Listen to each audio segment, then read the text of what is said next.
Atong pagahisgutan mga kaigsunan kining nagapanghitabo o nahitabo kagahapon adlaw nga press conference nga nalambigit o naglambigit sa 18 ka mga kanhing Marines nga gikaingon nilang bodyguard o guban pang mga mitumaw nga mga witness. Prinsipyo sa Radyo Sincero. Dili ordinaryong balita kini mga kahigalaan. Kini usa ka dakong isyu nga nakapukaw sa hunahuna sa katauhan. Tungod kay ang ilang gipanghambog nga testimonya nagdala og seryosong aligasyon batok sa mga tao nga anaa sa gobyerno, media ug bisan sa taas nga opisyal sa COMELEC sama ni George Garcia.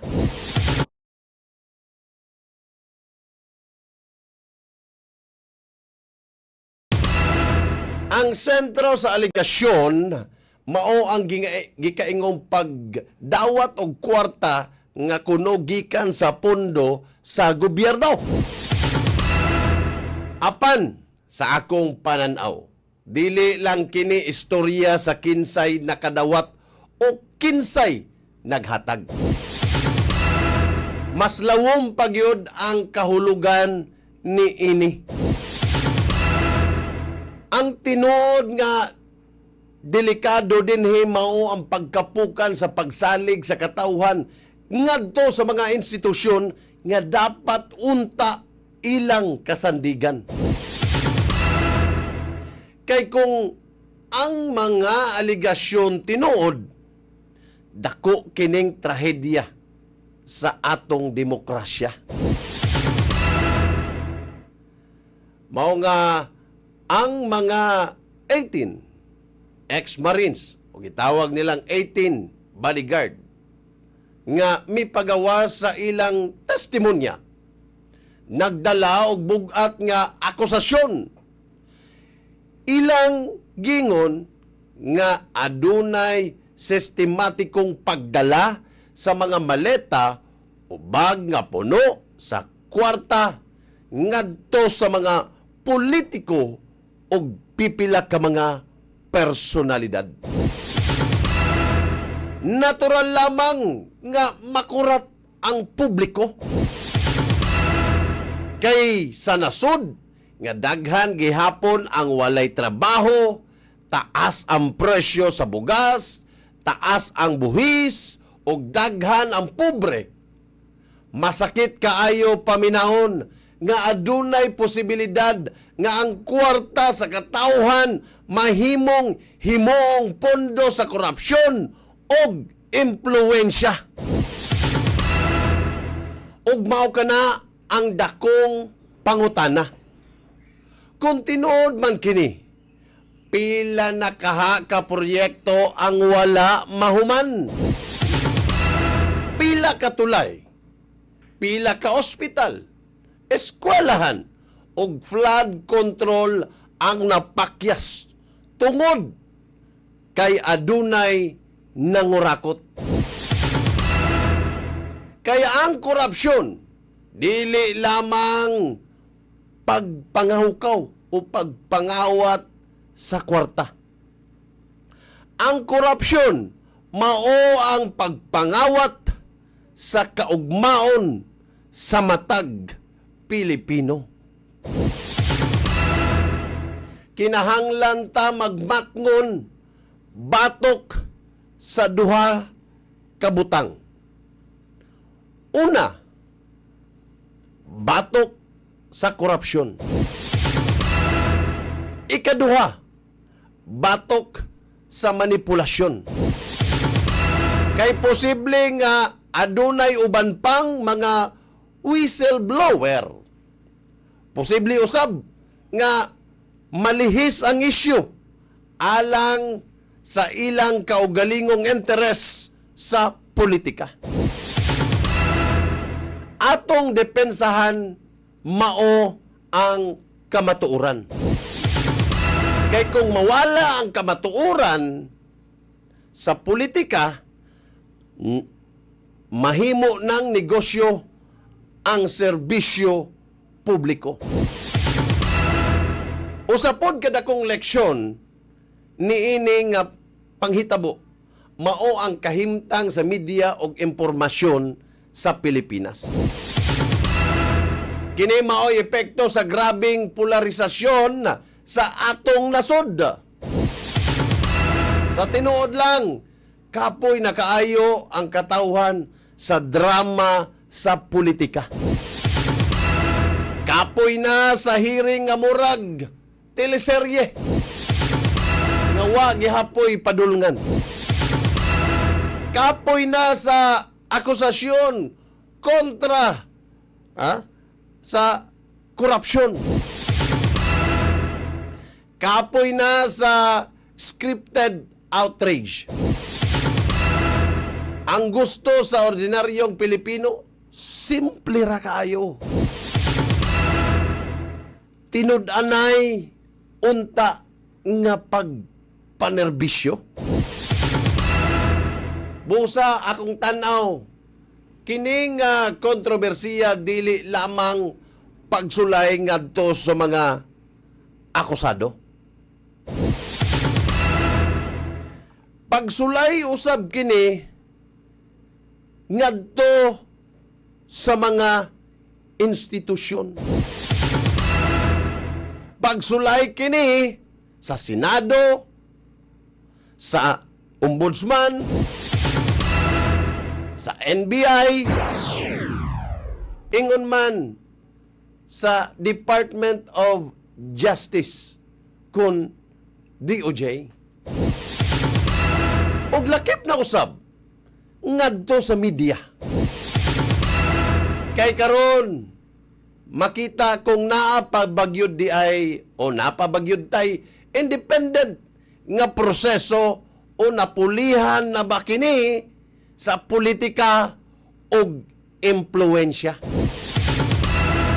Kung tinuod ang mga aligasyon, kinahanglang adunay manubag. Bisan kinsa pa siya. Ang pinakadakong kadaot sa tanan, mao kung ang publiko dili na mutuo sa bisan unsa pa ang tinuod. Kana ang pinakadelikado nga kahimtang sa usa ka demokrasya. Ang katawhan dili na mutuo sa gobyerno. Dili na mutuo sa media.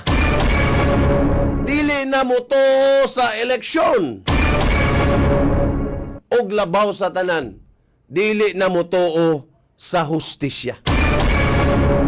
Kay kung mawala ang pagsalig sa institusyon, musulod ang kagubot og kaguliyang. Mao nga angay natong hinumduman ang tinuod nga patriotismo dili pagsunod sa politiko. Ang tinuod nga patriotismo mao ang pagpangayo og accountability bisan kinsa pa ang maigo. Prinsipyo sa Radyo Sincero. Og sa akong panglantaw, mao gyud ni ang dapat buhaton karon. Transparent nga investigasyon. Proteksyon sa tinuod nga mga whistleblowers. Og patas nga due process sa tanan. Dili ta dapat madala sa kasuko lamang. Dili ta dapat madala sa mga propaganda. Og labaw sa tanan, dili ta dapat mahimong buta bungol tungod sa atong political color. Kay sa katapusan, dili man politiko ang mag-antos kung mapildi ang nasud. Ang magantos niya na ang ordinaryong Pilipino gihapon. Kung adunay sala, dapat lang nga ipadayag. Kung adunay bakak, dapat ibutyag. Apan, himua kini pinaagi sa kamatuuran. Dili pinaagi sa mga drama. Kay ang Pilipinas dili kinahanglan og mas daghang sirkus sa politika. Ang Pilipinas nagkinahanglan og tinuod nga integridad, tinuod nga hustisya, og tinuod nga serbisyo publiko. O adunay usa ka pangutana sa daghang ordinaryong Pilipino. Ang dili malikayan nga pangutanon, nganong sa Pilipinas kasagaran dili ang mga giakusahan maoy unang gukdon, kundili ang mga mamahimong testigo mao panoon sila'y maunang makasuhan. Mao kini ang impresyon sa publiko karon. Sa dihang adunay mo gawas og motistigo batok sa mga powerful nga personalidad, usahay mas paspas pa ang pag-imbestiga sa ilang personalidad, ilang background, ilang motibo ug ilang kredibilidad kaysa sa mismong aligasyon nga ilang gipagawas. Mao kini ang problema. Usahay murag mubaliktad ang proseso nga imbes susihon nato ang maong aligasyon, ang mahitabo hinuon unsay ikadaot sa witness aron dili na siya tuuhan. Mao kana ang dakong rason nganong daghang tawo sa Pilipinas ang mahadlok mamahimong whistleblower. Prinsipyo sa Radyo Sincero. Kay kasagaran, kung ikaw ang musulti, ikaw pa ang mamahimong kontrabida. Prinsipyo sa Radyo Sincero. Ikaw pa ang unahon og gukod. Ikaw pa ang pawaton nga bakakon, bayaran o adunay hidden agenda. Prinsipyo sa Radyo Sincero.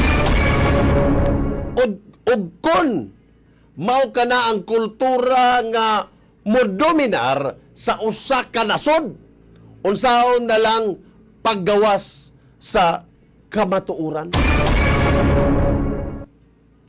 Kay kinsay mga has og sulti kung ang resulta mao ang una, character assassination, harassment, kahadlok o posibilidad nga ikaw maoy kasuhan. Mao nga kinahanglan balanse ang proseso. Oo, imbestigahan ang witness, pero mas kinahanglan imbestigahon ang ilang ginasulti. Kaya ang sentro sa isyu dili man ang ilang personalidad lamang, kundili kung tinuod ba nga adunay pag-abuso sa pondo sa gobyerno o paggamit sa kwarta aron mapalit ang impluwensya o poder. Sa usa ka himsog nga demokrasya, ang whistleblower dili dayon tratuhon nga kaaway. Paminawon siya. Susihon ang iyang ebidensya. O kung mapamatud-an nga bakak, dito dayon siya panubagon. Pero dili dapat nga ang unang reaksyon sa sistema mao ang paghadlok sa tawo nga misulti o mamahimong witness. Kay kung mahadlok na ang tanan nga musulti sa kamatuoran, ang mudaog dili ang hustisya. Prinsipyo sa Radyo Sincero. Kundili ang kahilom. Og usahay ang kahilom mao ang pinakadakong protection sa korupsyon.